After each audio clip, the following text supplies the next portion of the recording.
Welcome to Love Your Life After Divorce, the podcast where you'll learn everything you need to know to rebuild your life after divorce from the inside out. Let's dive in. Hey there, friend.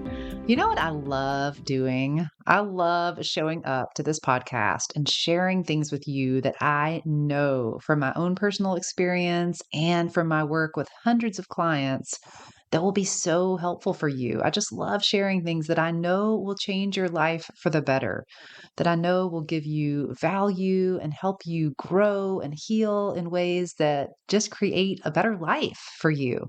And that's how I'm feeling today when I'm thinking about the topic, which is self compassion.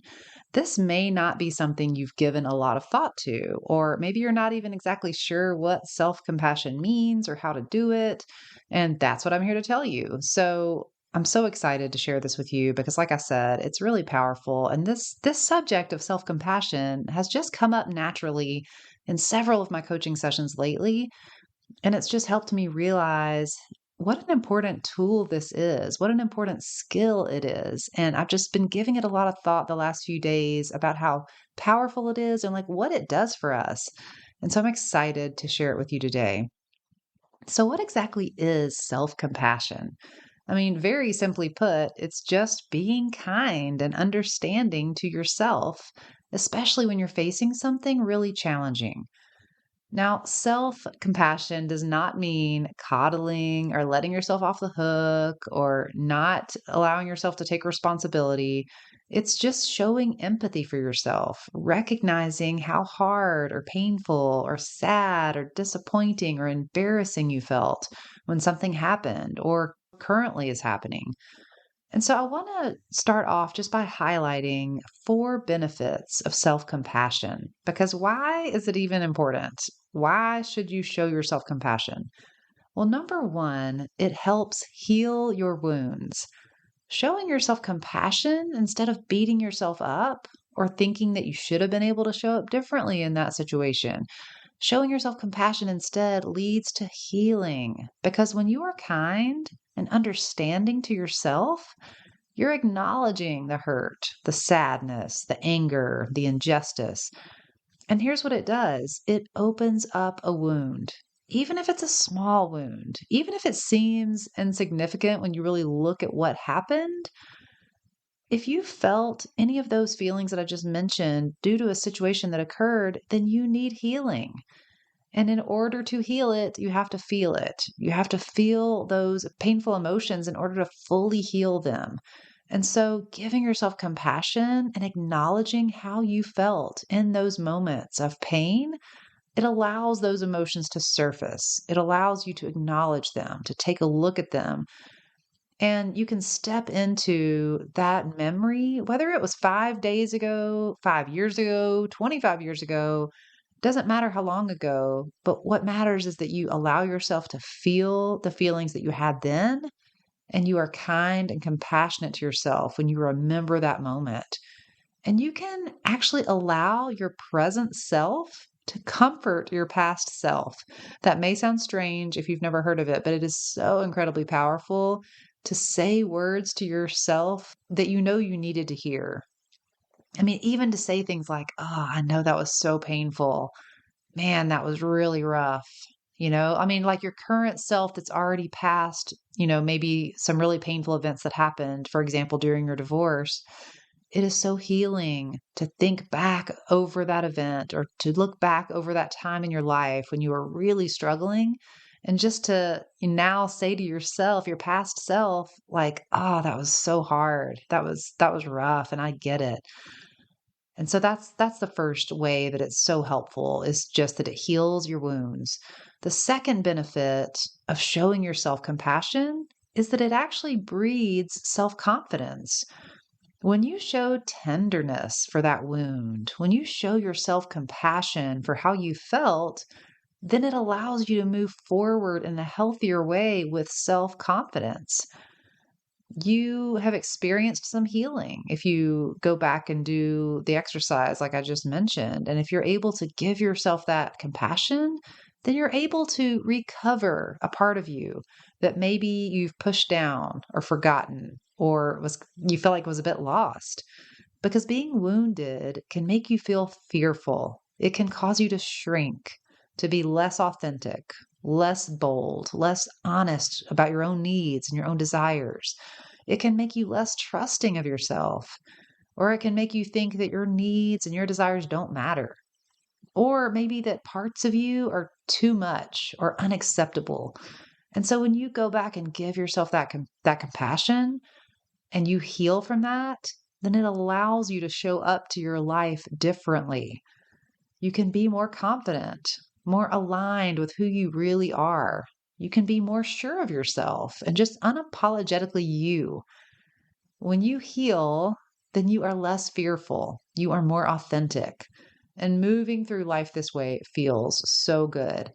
As I'm saying that, maybe you can relate. Maybe there are times when you show up to your life with confidence and you know who you are. You know that you deserve to be happy.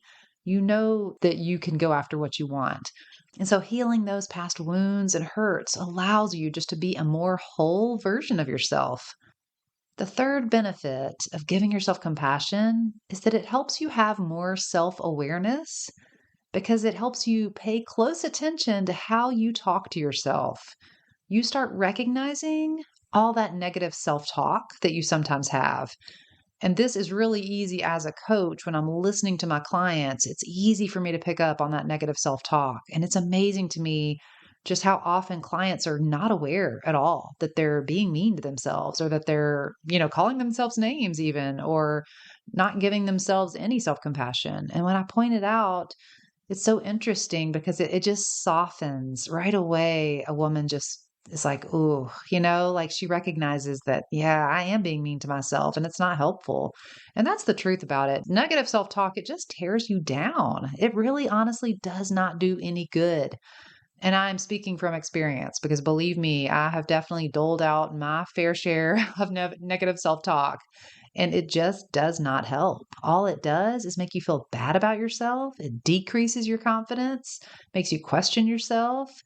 You don't, show up as an aligned version of yourself. You may think it's helpful that somehow by reprimanding yourself or pointing out all your flaws, that it will help you do better or be better, but it honestly and truly will not. And on the flip side, giving yourself compassion allows you to do that. Giving yourself compassion allows you to heal and grow and be a better version of yourself. And the fourth benefit that I want to highlight about self compassion is that it allows you to accept the fact that you are not perfect. You are human and you make mistakes. You are human and you get your feelings hurt. For those of you who aren't perfectionists, you may be like, okay, yeah, I get it. I'm definitely not perfect. But for those of us who really struggle with perfectionism, admitting and fully acknowledging and even embracing the fact that you are not perfect, it can be hard. It's hard to do that. And so when you go back and you're able to give yourself compassion for those times that you made mistakes, those times that you showed up in ways that now you regret, it is so healing to give yourself compassion for those moments and just to admit and acknowledge that you are not perfect. That idea of being perfect actually held me back for forgiving myself for so long. I've done some episodes about forgiveness, and I've also shared a little bit about my personal story of how I had an affair at the very end of my marriage and how I just beat myself up for that for years. And it was so hard for me to let go of. And one of the last little bits of healing that I had to do in order to forgive myself was to fully admit that I'm not perfect. And that was hard for me because my whole life I have wanted to be perfect. That is for sure. I have done everything I can possibly do to do it right, to please other people, to be the whatever that somebody wanted me to be. And so for me to say, I'm not perfect and I'm okay with that. And actually, I like the fact that I'm not perfect. That gave me so much healing. So I can definitely relate to that one. So, what types of things should you show yourself compassion for? I've explained what self compassion is. I've given you four benefits of being compassionate to yourself. And now I want to just highlight some of the times that you should show yourself compassion. So when you find yourself beating yourself up for a past mistake, or being hard on you for a current flaw that you think you have, or telling yourself just to suck it up and get over it, any of those times that you notice you being that way to yourself, those are all indications that self compassion is actually needed in those instances. And I want to give some very specific examples related to divorce that I have witnessed and experienced with my own clients. These are really big opportunities to show yourself compassion. The first one is telling yourself that you should have seen the signs that your ex was cheating or gambling or lying. You may beat yourself up or second guess your own judgment. You may even go so far as to tell yourself that you were so stupid. How could you have been so clueless? And you just berate yourself in that way. And what that does is it gives you a lot of self-doubt. You don't know now if you can be trusted to evaluate people or if you can even be in a healthy relationship. How can you ever, trust yourself to see if someone is showing up in a way that's harmful or hurtful or lying or cheating? And the truth is, I mean, it's so cliche, but it's so true that hindsight is 2020. Because now that you know what happened, it's easy to look back at the events that occurred and to identify all those clues. Now that you have the facts, you can look back and go, oh, when he said this or when he did that, he was really covering up or lying. And so, of course, it's easy to identify now. And so, I just encourage you if you find yourself in this situation, if you constantly beat yourself up and tell yourself that you should have seen the signs or even that you should have left him sooner. I've heard a lot of women say this, like, why did I stay with him for so long? What was I thinking? Why did I give him another chance? This is a huge opportunity for you to step in and be compassionate to yourself. I encourage you to say things like, of course, you wanted to believe that he wasn't doing anything wrong. Of course, you didn't want to think that he was doing something hurtful. You wanted the relationship to last. So it makes sense that you may have turned a little bit of a blind eye to some things because you were hoping that those little clues didn't actually mean what you feared they might mean. So that's an opportunity for you and just an example of things you can say to yourself in that moment. Of course, it makes sense. You wanted to believe that you could have a long-lasting, committed relationship with this person.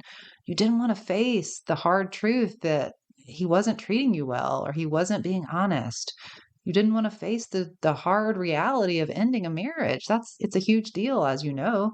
And so it just makes sense that you chose to maybe ignore a little bit of, you know, some of the clues or the red flags. So another example that I encounter a lot when I coach, women who have been divorced is beating themselves up for mistakes. And like I said, I can definitely relate to this one. I mean, maybe you were the one who cheated or you weren't honest with your ex about something. Or maybe you just feel like you didn't give the marriage relationship the attention that you know it needed. And now you look back at some of your choices and you just feel guilty. And if you're really struggling just to forgive yourself for something major or just to forgive yourself in general, I do highly encourage you to go back and listen to episode 15, which is called Forgiveness Sets You Free After Divorce, because I really go into detail there about how to go about the process of forgiving yourself. But right now, I just want to offer that if you did something you regret, yes, it is important to take responsibility. It's important to admit your mistakes and to learn from that.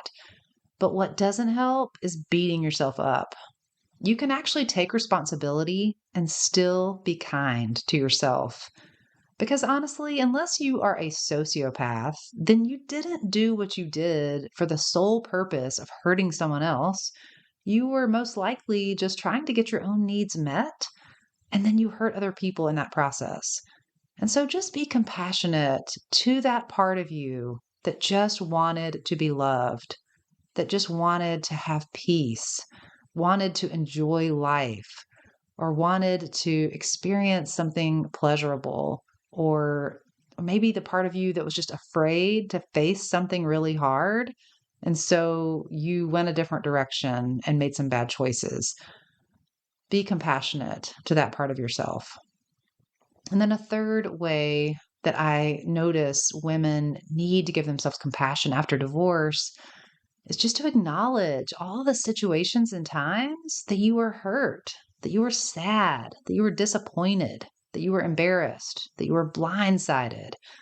And this one is especially important for those of you who had an ex or who had parents or someone else in your life who constantly minimized your feelings.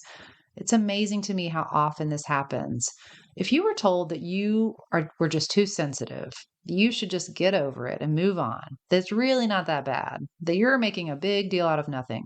If you've heard those kinds of statements from your ex or from someone else in your life, then you have been conditioned to ignore your own feelings and also to believe that there's something wrong with you for even having those feelings and that you're overreacting. My heart goes out to you if you can recall times that your ex or someone else said that to you, because it's just not true and it's so unfair and it just makes me angry and sad for you, but it is a really big opportunity to grow and heal. And so if you can recall one of those instances, I really encourage you to go back to that exact moment in time, to a time where you were upset, where you were sad, where your feelings were hurt, and you were expressing that to your ex in some kind of way, and then they minimized or gaslit you or told you that you're the problem. Well, you shouldn't feel that way because, that's another classic way that tends to happen is people turn it back onto you and make you feel like it's your own fault for being hurt or sad. And that's just not true. You are a human being with feelings, and of course you were hurt and sad. It makes sense that you were upset. You were not overreacting. You were having a normal human experience and response, and it should not be minimized. And so I just encourage you to go back to that moment. And right now, as this version of yourself, go back and comfort that past version of you. Tell her that it makes sense. You get it. Of course, she was upset. She shouldn't have been treated that way. Even though he said, oh, it was just a joke. You can't take a joke. No, it wasn't kind. And it's okay that you were sad about that. It's okay that you felt diminished or that you felt disrespected. If you keep telling yourself that you shouldn't have felt a certain way, and that's the thing, is when someone conditions you to think this way, then you start talking to yourself that way. And if you find yourself saying things to you like, oh, don't worry about that, you're being too sensitive, or maybe it really was your fault, maybe you just need to forget it, just move on, then that's a sign that you need more self-compassion and healing. Because the truth is these unhealed moments in your life and parts of yourself that you hold back from stepping into your true identity, this doesn't allow you to show up with your full power and your full confidence. Because if you feel ashamed, if you think there's something wrong with you, you will hide. And that limits you. It doesn't allow you to be the truest version of yourself. It doesn't allow you to speak up, to go after what you want, to believe that you can have the life that you want. If you minimize your own feelings, then you're not showing up as the most authentic version of yourself. And also, this doesn't really allow you to have healthy relationships. And that's why self-compassion is so important, because it allows you to heal and it allows you to become a better version of yourself. And I know I kind of said this when I went through those specific examples, but again, I want to just give you some ideas. Here are just some suggestions, some sentences that you can say to yourself when you want to practice giving yourself compassion. You can say things like, it makes so much sense that you felt that way. Or, I really do get it that you chose to make that decision at that time.